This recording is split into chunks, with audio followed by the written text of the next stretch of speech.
Hello there, everybody. How y'all doing today? I hope you're having a fine day, personally. It's a knife tale here with a knife review that is having a hard, and I'm having a hard trouble. I'm having a hard time getting that out and the words in the right places. Someone will understand me, in theory, eventually. Nat, go away. We're doing a review of the Kizer Sheepdog today. I can't believe I haven't done it before, but that's what we're doing. This thing has been, I guess, sort of in the back of my closet. And what are we looking at here? We're looking at slightly contoured scale, well, actually just straight up contoured scales. Micarta in this particular case. This one's a liner lock. This is sort of an iteration of the original one, or earlier iterations. There's been many, many an iteration. Tall, 154 cm blade, on bearings. And yeah, this is a pretty great knife. But every time I go to pick this thing up, I forget that it's not technically a budget knife. And that saddens me a little bit when I remember. It does. But we'll get there.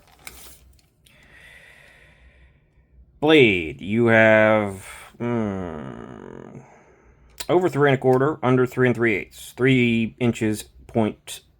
Let's call that 3.3. Yeah, about 7 3/4 overall. A little under 4.5 inches on the handle, which makes sense. I think, theoretically, probably. Sure. Comparisons to our resident small and full-size knife, the both Civivi, the Elementum for the small, and the Conspirator for the full size. Quintessential about 3 inches, quintessential about 3.5 inches. So this thing falls closer to the Conspirator, but pretty much in between them. Yeah, you're definitely leaning closer with the blade. The handle actually is a little bit shorter. The ratios are surprisingly not terrible for something that, doesn't look like it has very great ratios, just first glance. And this knife is tall. There's no doubt about that. Can't get away from that one. This is a very tall knife in the pocket. At its tallest, it is taller than the Conspirator with the hump. In fact, it is taller than a Spyderco Power 2 at its tallest. Not by much, mind you, or PM2. Not by much, mind you, but it is. So, yeah, not an easy way to hide the fact that it has a large, sort of cleaverish kind of sheep foot style, which is the Sheepdog name, on its blade. It's definitely takes up room, and there's not much you can do about it. So if you don't mind carrying a PM2, this thing isn't really going to be any worse than that, but just for your information. It's also, it's not really as thick as you might think it would be. I mean, it looks a little, it's definitely thicker than did I even show you that? I don't know what the heck I'm doing. I have no idea. It is thicker than an Elementum. It's probably, it might be, let's see. Well, I have calipers. Why am I being this way today? I don't know. Okay, it is thicker than an Elementum, thinner than the Conspirator, at almost an exact ½ inch. Interesting. Yeah. Blade stock. 120 thousandths. Pretty reasonably thin, actually. With a tall flat grind, so that's where this thing does excel. It has the room to drop down, and drop down it does. 8 thousandths of an inch behind the edge. It is very thin, very slicey. This is a cutter. There is 100% no doubt about that. It's a modified sheep's foot. It's not just a flat, but It allows for a little bit of longer of a draw, and yeah, it cuts. There's no arguing that one. There is, however, arguing whether or not I've done all of my size comparisons, which I haven't. I would lose that argument. You don't have 2 AA batteries of handle length, though you do have a sort of choil that you can pretty confidently choke up in.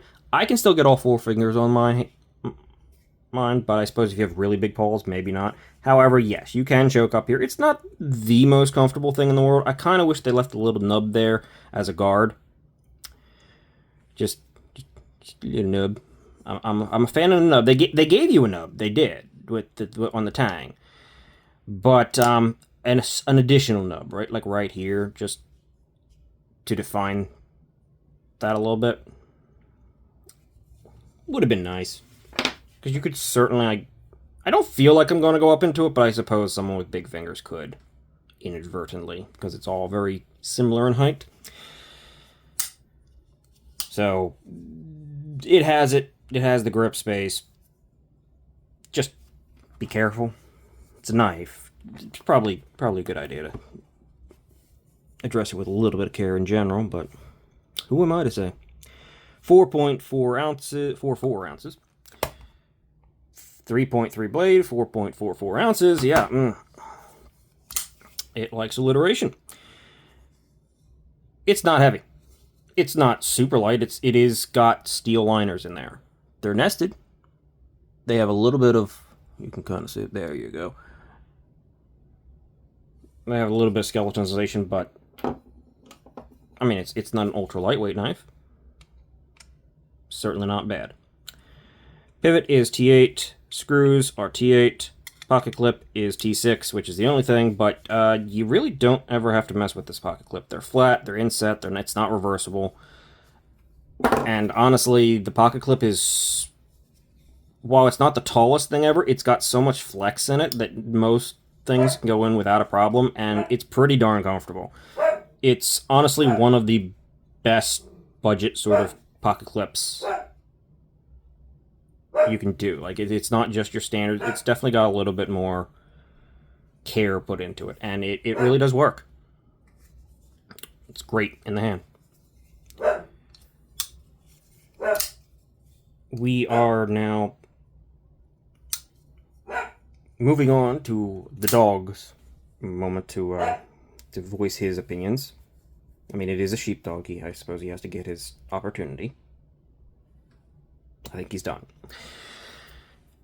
I have no idea what he... Oh, no. I'm sorry. I spoke too soon. I have no idea what his opinion on this knife is after all that, but I'm sure he has one. Alright, let's just take a quick look at this knife. Overall, 154 cm blade, good, high budget, low mid-tier grade steel. As usual from Kizer, I don't love that they put a identification number on it. Multiple identification numbers. That's the Sheepdog Knives logo that designed it. There's your Kizer logo. Really wish that was kind of just up there. I don't like when it's on the bevels, but as this is not the most expensive of knives, and honestly, despite all that is on it, there's enough blade here that it still feels balanced enough, right? If this thing had this much blade, I could say, okay, yeah, you're starting to feel cluttered, but I don't know. It's just got enough to counteract it where I don't pay as much attention to it as maybe I could or I do on some other knives. This particular one is black wash. They come in many a variant with a double swedge on them and a little sort of spot to get extra control right at the tip there. The pinch grip sort of stuff is pretty strong on this one. Tip access is great, even though mine has been abused a tad bit. In fact, I think the tip is partially chipped off. There is jimping up here, and while it is the very tight wire jimping, it provides traction, but it is just on the edge of being a little too slick. Like, see, I'm getting traction there, but at the same time, I can still slip along a little bit. So it's knocked down maybe too much. I don't mind. I think it would provide decent traction in gloves, and it does provide traction here, but it's on the lighter end of traction. Yes. The opening hole is the only opening mechanism, and fortunately for that, it works pretty darn great. The original variant, I believe, had a flipper tab here, and they continue making that in... I think the large ones still oftentimes do. There's a large, there's this, there's a small, I think there's a mini one. It's like tiny. Some do have that flipper tab. I think they've gone to the point where it's actually removable on a lot of them now, which is a nice touch. But it's a kind of a square flipper tab, just sits, I think... I wonder if they have to reposition the entire stop pin around the flipper tab. I've never had a flipper tab one. That's an interesting question. Otherwise, the flipper tab would, like, be back here. Yeah, it'd still probably work, honestly. So, yeah. Give some, take some, whatever. We've got bearings. We've got a steel lock bar with a pretty snappy D10, honestly. Pretty good. A little bit of shouldering for the stop pin that is away from the edge. No problems there. Definitely can cut in your own shoulder, which you're going to have to. The plunge grind does actually stop a little bit. This is unsharpened one. Honestly, it's so thin that it's still sharp. So it's giving me extra life because of that, but I probably do need to strop it. It is giving you a little bit of room from behind the edge, but you can also just make this deeper and put in your own bit of plunge grind there, or put in your own extended choil, and that will even help maybe stop it from feeling like you can roll up on the blade a little bit, if you're having that problem. This is a flat ground, I believe. Yes, that definitely doesn't feel hollow. I mean, at least nothing intentional there. Moving on from the blade and the bearings, it's got great action. It really does. This particular one has 0 play, great action, and is actually centered too, which is pretty nice, actually. Like, it's not a budget knife, which, again, we'll get into in just a second here, I promise. But it does feel in that territory, so it's pretty good. The contoured micarta scales are, as usual, from Kizer. Great. They have so many different types of micarta that they use. That feel different, but all feel so good. It's just so soft,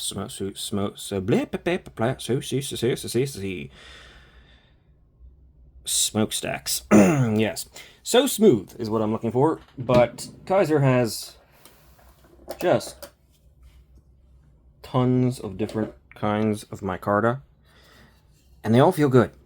Different, but good. You got to give Kizer props. They know what they're doing with their micartas. This one feels a bit smoother and softer than even some of those other ones. It's great. It's great. This is a black micarta, and I personally like the lines in this micarta. It adds something.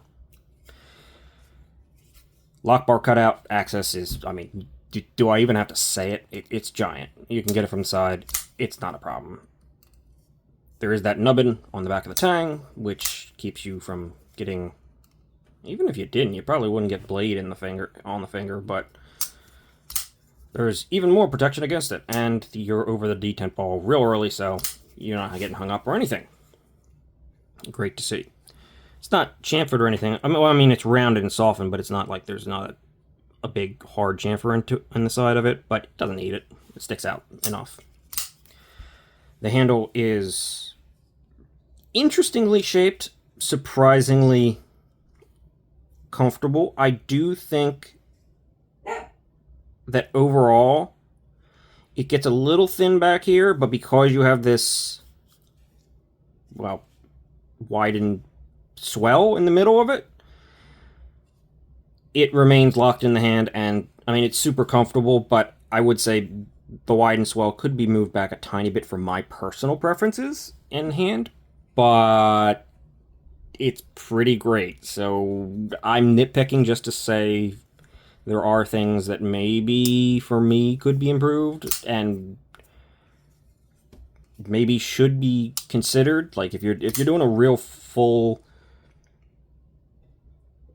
dive into finding what the knife you really want and this is in your budget and stuff like that, you should probably give some thought to it. And if you're really thinking about it, while the ergos are super comfortable, they are a little bit strange in a way.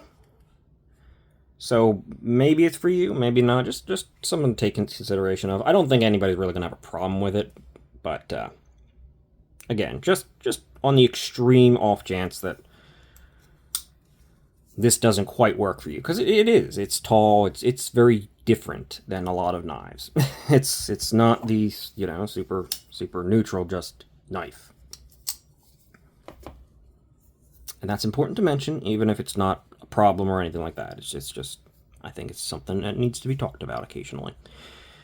I know that some people think that feels negative, and it's not. It's just I would like to present a knife that someone is happy to buy and has thought about completely before they buy it, and hopefully therefore will be even happier with it once they do buy it. So I'm just trying to present all the information. Horribly, mind you, just horribly. I'm doing a terrible job, but I'm trying. Standoffs at the back. Okay. I think we've pretty much covered everything that this knife is. It comes in a bunch of options. There is as I said, multiple size variants. There is I believe there's now a button lock variant. There is a crossbar lock variant. Yeah. There's a lot of options because this was a relatively popular knife. I'm pretty sure they still make it. I don't think any of them almost have been discontinued. Maybe the super large original ones with the flipper tab, maybe. I don't know. It's a popular knife for a good reason. It's a good knife. It's a cutter. It's really doing knife work well. Even though it doesn't have maybe the puncturing power, it does everything else great. This is very good for general EDC tasks. And it's very comfortable in multiple grips and everything like that. So, yeah. This is a great design. The one hang-up that I have is that it is not a budget knife. It is over the $75 tier where I typically cut off my budget knives. There are variants that aren't too bad, that are under $100, but it's a little perplexing in some ways. This Kizer T1, contoured scales, 154 cm, outside designer.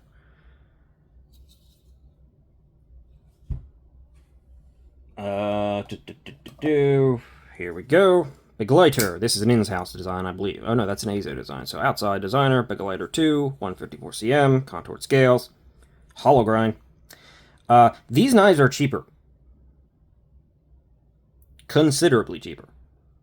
I just realized that, like, so many of my Kizer knives have black blades. I never even noticed that. I'm not even usually a black blade kind of sort of guy, but, yeah, like, 75% of my Kizer knives have black blades. Okay. But, back to the issue. And, again, not an issue. This is a great knife. This is worth its money. This is good enough that I would say, okay, yeah, I'm still willing to pay, especially if you got like the crossbar or the button lock variants, that I'm willing to pay that closer to $100 price point. But this, I think, was $55, and this, very similar. Maybe that was on sale, but very similar. It was definitely within the budget category, both of these. So I'm not 100% sure why this costs a little bit more. Maybe it's just because you're getting, 25% more steel on the end of it, which is totally valid. And again, it does feel like it's pretty well worth the price. Like, I'm not upset with it at all, which does speak to how good it is, right? But it is a little more expensive than some of Kizer's other stuff. No, I was going to say inset liners, but this one's got them too. Maybe this different micarta is a little bit more expensive. I don't know. So I don't know exactly what's causing it to be up there a little bit higher than budget territory. But I can still confidently say that you're getting a good knife. This is low, mid-grade, high-budget steel. And it's really good. So if you're okay with going over that, we're in the budget territory kind of thing where I kind of mark it off at around $75. I mean, I imagine some people would mark it off at the $50 range, but you're not getting much for $50. I mean, there are some things, but not a ton unless it's on sale. You're definitely more limited on steels and materials and execution. But my $75 budget is not being quite met here. However, I'm not angry at it, so. The Sheepdog's a good knife. Pretty much all around. And that's all for my review here. I know I really went off on tangents and stumbled and fumbled and all that sort of stuff. So if you stuck around, I greatly, greatly appreciate it. And appreciate any sort of like, subscribe, comment sort of thing. You know, standard YouTube stuff. And as YouTube, I don't think likes talking about the conclusions of things of a video, so I'm not going to mention that, but other than just now, when I just probably ruined it. But, hey, that's the review for the Kizer Sheepdog. I appreciate everybody. Have a great day. Which also probably tells them that I'm ending the video. I give up. See it.